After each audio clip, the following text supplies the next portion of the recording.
Hello friends, today we'll talk about how to fix or how to solve the problem of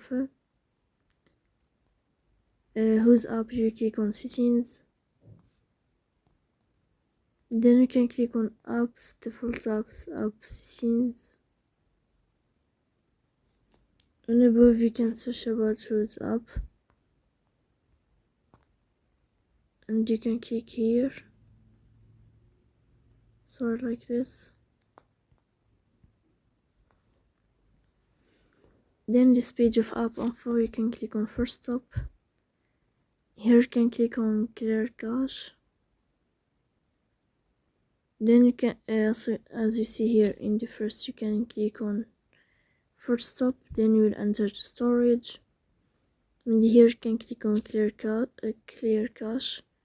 So please don't forget to support us, bell like and subscribe.